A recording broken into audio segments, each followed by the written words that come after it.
Hello everyone, आज हम लोग जो देखेंगे जो है 5B में एपी का जो सवाल है। इसमें फर्स्ट इसमें 5 पद निकालने हैं और यहाँ पे A1 दिया हुआ है। an जो है एक टर्म दिया है, n की वैल्यू में यहाँ पे 1 से ज़्यादा रखना है। ये पे n बराबर यहाँ पे 2 लेंगे तो यहाँ पे 2 रखने पर a2 - 1 यहाँ A1 आएगा और A1 की वैल्यू यहाँ पे दिया हुआ है 3 का मल्टीप्लाई करेंगे इसमें 9 में 2 ऐड करेंगे यहाँ पे 11। तो ये हमारा यहाँ पे A2 टर्म आ गया।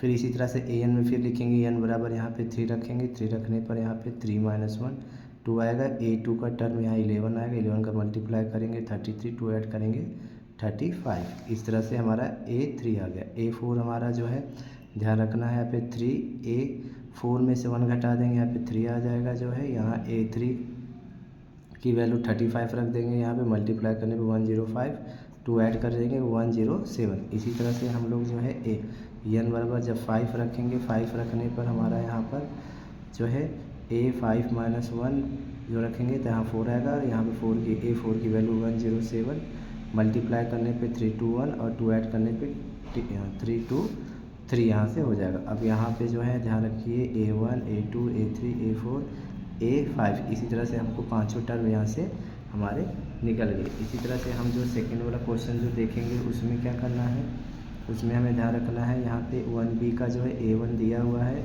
और यहाँ पे जो है क्वेश्चन में जो है यहाँ पे जिस तरह से दिया है n-1 बुक में हम सही कर लेंगे, वहाँ पर दिया है n-1 ये जो है गलत है। इसको करना है आपको n-1, ये बुक में आपको सही कर लेना है। तो ये वाला पार्ट जो है यहाँ से गलत है।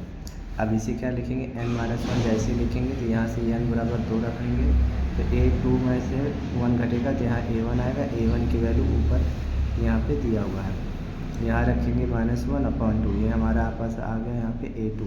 a3 किस तरह से निकालेंगे हम जो है, a3 में यहाँ पे a3 - 1/3, n की वैल्यू 3, a2/3, a2 की वैल्यू है -1/2, 2 का मल्टीप्लाई 3 होगा तो -1/6। इसी तरह से a4 निकालेंगे तो a4 निकालते समय ध्यान रखना है यहाँ पर, तो यहाँ पे a4 - 1 a3/4, a3 की वैल्यू -1/6 है, 6 का 4 मल्टीप्लाई करेंगे -24। इसी तरह से a5 निकालेंगे a5 - 1 a4 आएगा। a4 की वैल्यू -1/24, 24 मल्टीप्लाई 5 करेंगे -1/20।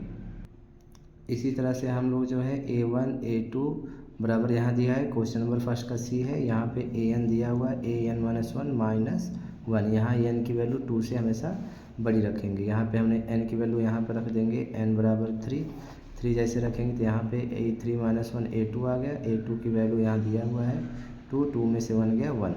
अब इसी तरह से हम लोग a4 निकालेंगे तो a4 - 1 a3 - 1 में से 1 गया, यहाँ पे 0, a3 की वैल्यू रख देंगे। इसी तरह से a5 निकालेंगे तो यहाँ पे 5 - 1 a4 आ जाएगा। a4 की वैल्यू 0 है, 0 में से 1 घटाएंगे तो यहाँ पे -1। अब यहाँ हमारे पास 500 टर्म यहाँ से आ जाएंगे, a1 आ गया, a2 आ गया, a3 आ गया, a4 आ गया, a5 आ गया।